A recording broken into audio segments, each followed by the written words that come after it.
ನಮಸ್ಕಾರ, ನಮ್ಮ ಯೂಟ್ಯೂಬ್ ಚಾನಲ್ಗೆ ಸ್ವಾಗತ. ಇವತ್ತು ಪುಷ್ಪ 2 ರಿಲೀಸ್ ಆಗಿದೆ. Elevations buildup show off. ಇದು ಪುಷ್ಪ ಸಿನಿಮಾದ ಓಲ್ ಇಂಟ್ರಡಕ್ಷನ್. ಪುಷ್ಪ ಯಾರಿಗೂ ತಗ್ಗೋದು ಇಲ್ಲ, ಬಗ್ಗೋದು ಇಲ್ಲ, ಆದರೆ ಅವನ ಹೆಂಡತಿಗೆ ಮಾತ್ರ ಬಗ್ತಾನೆ ತಗ್ತಾನೆ. ಇನ್ನು ಪುಷ್ಪದಲ್ಲಿ ಪ್ರಾಪರ್ ಕತೆ ಇಲ್ಲ. ಸಿಂಪಲ್ ಆಗಿ 3 ಪಾಯಿಂಟ್ಸ್ನಲ್ಲಿ ಹೇಳ್ತೇನೆ. ಪುಷ್ಪ ಹೆಂಡತಿ ಶ್ರೀವಲ್ಲಿಗೆ ಒಂದು ಆಸೆ. ಪುಷ್ಪ CM ಭೇಟಿಯಾದಾಗ ಒಂದು ಫೋಟೋ ತೆಗೆಸ್ಕೊಂಡು ಬರಬೇಕು ಅಂತ ಹೇಳಿರ್ತಾಳೆ. ಆದರೆ ಪುಷ್ಪಗೆ ಅಲ್ಲಿ ಅವಮಾನ ಆಗುತ್ತೆ. ಈ ಅವಮಾನದಿಂದ ಪುಷ್ಪ CM ಚೇಂಜ್ ಮಾಡಬೇಕು ಅಂತ ಅನ್ಕೊಂತಾರೆ. ಈ ಮಧ್ಯೆ ಭೈರವ ಸಿಂಗ್ ಶೆಖಾವತ್ ಅನ್ನೋ ಪೊಲೀಸ್ ಆಫೀಸ್ ಜೊತೆ ಈಗೋ ಕ್ಲಾಶ್ ಆಗಿರುತ್ತೆ. ಇದ್ರ ಮಧ್ಯೆ ರಕ್ತ ಚಂದನದ ಸಾವಿರಾರು ಕೋಟಿ ಡೀಲ್ ಸಿಗುತ್ತೆ. ಈ ಈಗೋ ಕ್ಲಾಶ್ಗಳ ನಡುವೆ ಪುಷ್ಪ ತನ್ನ ಡೀಲ್ ಸಕ್ಸಸ್ ಆಗೋದ್ರ ಜೊತೆ ತನಗೆ ಇಷ್ಟ ಬಂದವರನ್ನ CM ಮಾಡ್ತಾನಾ ಇಲ್ವಾ ಅನ್ನೋದು ಕತೆ.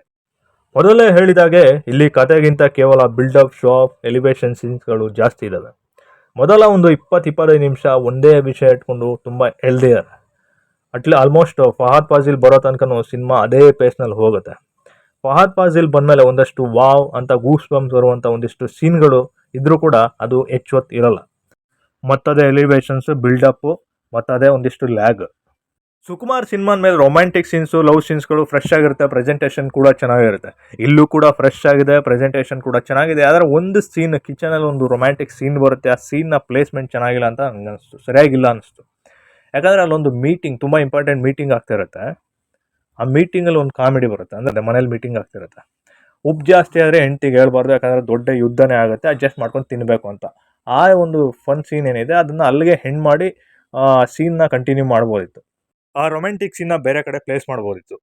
ಒಂದೊಂದು ಸೀನಾಗಿ ನೋಡಿದಾಗ ಅದು ಎಲ್ಲ ಚೆನ್ನಾಗಿದೆ ಅಂತ ಅನಿಸುತ್ತೆ. ಆದರೆ ಇಲ್ಲಿ ಕತೆಗೆ ಅಂತ ಸೀನ್ ಬರೆಯೋ ಬದಲು ಒಳ್ಳೊಳ್ಳೆ ಸೀನ್ಸ್ ಬರೆದು ಸಿನಿಮಾ ಮಾಡ್ದಾಗಿದೆ. ಸೀನ್ಸ್ ಚೆನ್ನಾಗಿದ್ದಾವೆ, ಡೈಲಾಗ್ಸ್ ಚೆನ್ನಾಗಿವೆ, ಆದರೆ ಕಂಪ್ಲೀಟ್ ಸಿನಿಮಾ ಆಗಿ ಇಲ್ಲಿ ಪುಷ್ಪ ಅಂದರೆ ಅಲ್ಲು ಅರ್ಜುನ್ ಕ್ಯಾರೆಕ್ಟರ್ಗೆ ಅಷ್ಟೇ ಹೈಲೈಟ್ ಮಾಡೋಕ್ಕೆ ಬೇರೆ ಎಲ್ಲ ಕ್ಯಾರೆಕ್ಟರೇಷನ್ ಎಲ್ಲ ಡಮ್ಮಿ ಮಾಡಿದ್ದಾರೆ. ಇಲ್ಲಿ ಕೆಲ ಸೀನ್ಸ್ನ ಸೈಡ್ ಡಿಶ್ ಆಗಿ ಯೂಸ್ ಮಾಡೋ ಬದಲು ಮೈನ್ ಡಿಶ್ ಆಗಿ ಯೂಸ್ ಮಾಡಿದ್ದಾರೆ.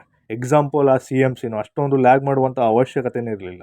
ಆ ಸೀನ್ನ ಸಿನಿಮಾ ಸ್ಟಾರ್ಟ್ ಆಗಿ ತುಂಬ ಹೊತ್ತಾದ್ಮೇಲೆ ಇಡ್ಬೋದಿತ್ತು, ಅಥವಾ ಮಿಡಲಲ್ಲಿ ಇಡ್ಬೋದಿತ್ತು. ಮತ್ತು ಅಷ್ಟೊಂದು ಎಲಿವೇಶನ್ಸ್ ಅವಶ್ಯಕತೆನೇ ಇರಲಿಲ್ಲ. ಇಲ್ಲಿ ಪ್ರಾಪರ್ ಕತೆ ಬೇಕಿತ್ತು, ಡ್ರಾಮಾ ಬೇಕಿತ್ತು, ಎಮೋಷನ್ಸ್ ಅಂತೂ ಸಾಕಾಗಲೇ ಇಲ್ಲ. ಸೆಕೆಂಡ್ ಹಾಫ್ ಲಾಸ್ಟ್ನಲ್ಲಿ ಮತ್ತು ಮಧ್ಯೆ ಒಂದು 2-3 ಸೀನ್ ಬಿಟ್ಟರೆ ಡ್ರಾಮಾ, ಎಮೋಷನ್ಸ್ ಅಂತೂ ಎಲ್ಲೂ ಇಲ್ಲ. ಇನ್ನು ಫಸ್ಟ್ ಪಾರ್ಟ್, ಪುಷ್ಪ ಪಾರ್ಟ್ 1ಅಲ್ಲಿ ಏನಿದೆ ಅಲ್ಲಿ ಲವ್ ಸ್ಟೋರಿ ಇತ್ತು, ಸ್ಟ್ರಗಲ್ ಇತ್ತು, ಎಲಿವೇಶನ್ಸ್ ಇತ್ತು, ಮತ್ತು ಎಮೋಷನ್ಸ್ ಇತ್ತು, ಡ್ರಾಮಾ ಇತ್ತು, ಎಲಿವೇಶನ್ಸ್ ಇತ್ತು. ಬಟ್ ಎಲಿವೇಶನ್ಸ್ ಎಷ್ಟು ಬೇಕೋ ಅಷ್ಟಿತ್ತು ಪಾರ್ಟ್ 1ಅಲ್ಲಿ. ಅಂದರೆ ಓಲ್ ಪ್ಯಾಕೇಜ್ ಆಗಿತ್ತು ಪಾರ್ಟ್ 1ಅಲ್ಲಿ. ಬಟ್ ಇದರಲ್ಲಿ ಎಲಿವೇಶನ್ಸು, ಬಿಲ್ಡಪ್ಪು, ಸಿನಿಮಾ ಪೂರ್ತಿ ಅದೇ ಇದೆ. ಪೊಲಿಟಿಷಿಯನ್ ಮಗನ ಒಂದು ಕ್ಯಾರೆಕ್ಟರ್ ಬರುತ್ತೆ. ಅವ್ನ ಕಾಸ್ಟ್ಯೂಮು, ಬಾಡಿ ಲ್ಯಾಂಗ್ವೇಜು, ಪ್ರೆಸೆಂಟೇಷನ್ ಹೆಂಗಿರುತ್ತೆ ಅಂದರೆ ಆದಿ ಬೀದಿಲಿ ಹೋಗುವಂಥ ಪೊರ್ಕಿ ಥರ ಇರುತ್ತೆ. ಯಾಕಂದರೆ ಕ್ಯಾರೆಕ್ಟ್ರು, ಬಿಹೇವಿಯರು ಅಷ್ಟು ಯಾರ್ದು ಬೇಕಾದ್ರೂ ಆಗಿರ್ಬೋದು. But costume, body language standard ಆಗಿರುತ್ತೆ ಪೊಲಿಟಿಷಿಯನ್ ಮಗ ಅಂದರೆ.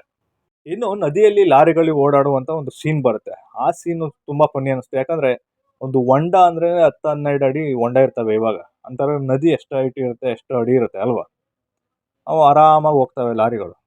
ಪುಷ್ಪ ಚಿಕ್ಕ ಹುಡುಗ ಇದ್ದಾಗ ತಂದೆ ಬಗ್ಗೆ ಅವಮಾನ ಮಾಡುವಂಥ ಸೀನ್ ಬರುತ್ತೆ. ಆ ಸೀನು ಅಷ್ಟೊಂದು ಕನೆಕ್ಟ್ ಆಗಲ್ಲ. ಇನ್ನು ಕ್ಲೈಮ್ಯಾಕ್ಸಲ್ಲಿ ಒಂದು ಫ್ಯಾಮಿಲಿ ಡ್ರಾಮಾ ಬರುತ್ತೆ, ಅದು ಅಷ್ಟೊಂದು ಕನೆಕ್ಟ್ ಆಗಲ್ಲ. ಯಾಕಂದರೆ ಇದು ತುಂಬ ಹಳೇದಾಗೋಯ್ತು.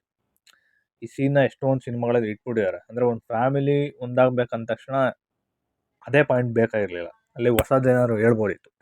ಇನ್ನು ಫಸ್ಟ್ ಸೀನು ಪುಷ್ಪದ ಒಂದು ಇಂಟ್ರಡಕ್ಷನ್ ಸೀನ್ ಬರುತ್ತೆ. ಆ ಸೀನ್ ಆದಮೇಲೆ ಒಂದು ಫ್ಲ್ಯಾಶ್ ಬ್ಯಾಕ್ ಸ್ಟಾರ್ಟ್ ಆಗುತ್ತೆ. ಬಟ್ ಅದನ್ನು ಕನ್ಕ್ಲೂಷನ್ ಕೊಟ್ಟಿಲ್ಲ. ಮೋಸ್ಟ್ಲಿ ಪಾರ್ಟ್ 3 ಕನ್ಕ್ಲೂಷನ್ ಕೊಡ್ಬೋದು ಅಂತ ಅನಿಸುತ್ತೆ ನನಗೆ. ಅದಕ್ಕೆ ಪ್ರಾಪರ್ ಎಂಡಿಂಗ್ ಇಲ್ಲ, ಸೊ ಅದರಿಂದ. ಇನ್ನು ಸೆಕೆಂಡ್ ಹಾಫಲ್ಲಿ 2 ಫೈಟ್ ಬರುತ್ತೆ. ಒಂದು ಮಿಡಲಲ್ಲಿ ಮತ್ತು ಕ್ಲೈಮ್ಯಾಕ್ಸ್ ಫೈಟು. 2 ಫೈಟ್ ನೋಡಿದಾಗ ಕಾಂತಾರ ಫೈಟ್ ಜ್ಞಾಪಕ ಬರುತ್ತೆ. ಯಾಕಂದರೆ ಸೇಮ್ ಅದೇ ಥರ ಆ ದೇವ್ರು ಬಂದಾಗ ಏನು ರಿಷಬ್ ಶೆಟ್ಟಿ ಒಂದು ಕಿರ್ಚ್ಕೊಂಡು ಕೂಗಾಡ್ಕೊಂಡು ಫೈಟ್ ಆಗುತ್ತೆ, ಅದೇ ಇಲ್ಲಿ ಸೇಮ್ ಕಾಪಿ ಮಾಡಿದ್ದಾರೆ. ಆಲ್ರೆಡಿ ಪುಷ್ಪನ ಒಂದು KGF ಕಾಪಿ ಅಂತಾರೆ, ಅದರಲ್ಲಿ ಇದು ಬೇಕಿತ್ತ ಅಂತ ಅನ್ನಿಸ್ತೆ. ಇನ್ನು ಫಫಾ ಕ್ಯಾರೆಕ್ಟರ್ಗೆ ಕನ್ಕ್ಲೂಷನ್ ಕೊಟ್ಟಿಲ್ಲ. ಮೋಸ್ಟ್ಲಿ ಪಾರ್ಟ್ 3 ಕಂಟಿನ್ಯೂ ಆಗ್ಬೋದು ಅಂತ ಅನಿಸುತ್ತೆ. ಇನ್ನು ಶ್ರೀಲೀಲಾ ಡ್ಯಾನ್ಸು ನನಗಂತೂ ಇಷ್ಟ ಆಗಲಿಲ್ಲ. ಯಾಕಂದರೆ Samantha dance ultimate, expressions beauty. ಇವ್ರದ್ದು ಎಕ್ಸ್ಪ್ರೆಷನ್ಸ್ ಆಗಲಿ, ಡ್ಯಾನ್ಸ್ ಆಗಲಿ ಯಾವುದೋ ಸ್ಕೂಲ್ ಹುಡುಗಿ ಮಾಡಿರೋ ಥರ ಇತ್ತು. ಹೀರೋಗೆ ಒಂದಿಷ್ಟು ಚಾಲೆಂಜಸ್ ಕೊಡ್ಬೋದಿತ್ತು. ಫಫಾ ಕ್ಯಾರೆಕ್ಟರ್ನ ಇನ್ನೂ ಪವರ್ಫುಲ್ ಮಾಡ್ಬೋದಿತ್ತು. ಸಪೋರ್ಟಿಂಗ್ ಕ್ಯಾರೆಕ್ಟರ್ನ ಇನ್ನಷ್ಟು ಯೂಸ್ ಮಾಡ್ಕೋಬೇಕಿತ್ತು. Most of the story 4 character ಮೇಲೆ ಹೋಗುತ್ತೆ. ಪುಷ್ಪ, ಶೆಖಾವತ್, ಶ್ರೀವಲ್ಲಿ ಮತ್ತು ಸಿದ್ದಪ್ಪ. ಈ 4 ಕ್ಯಾರೆಕ್ಟರ್ ಬಿಟ್ಟರೆ ಬೇರೆ ಯಾವುದು ಕನೆಕ್ಟ್ ಆಗಲ್ಲ. ಅಂದರೆ ಕತೆ ಒಳಗಡೆ ಇದ್ದಾರೆ ಅಂತಲೇ ಅನಿಸಲ್ಲ. ಹೀರೋ ಫ್ರೆಂಡ್ ಕ್ಯಾರೆಕ್ಟ್ರು, ಸುನಿಲ್ ಅವರ ಮಂಗಳಂ ಸೀನು ಕ್ಯಾರೆಕ್ಟ್ರು, ಜಗಪತಿ ಬಾಬು ಕ್ಯಾರೆಕ್ಟ್ರು, ಮತ್ತು ಹೀರೋ ತಾಯಿ ಕ್ಯಾರೆಕ್ಟ್ರು, ಹೀರೋ ಅವರ ಅಣ್ಣನ ಕ್ಯಾರೆಕ್ಟ್ರು, ಇನ್ನೊಂದಿಷ್ಟು ಅಂದರೆ ತುಂಬ ಅಲ್ಲ, ಎಷ್ಟು ಬೇಕೋ ಅಷ್ಟನ್ನು ಯೂಸ್ ಮಾಡ್ಕೊಬೋದಿತ್ತು.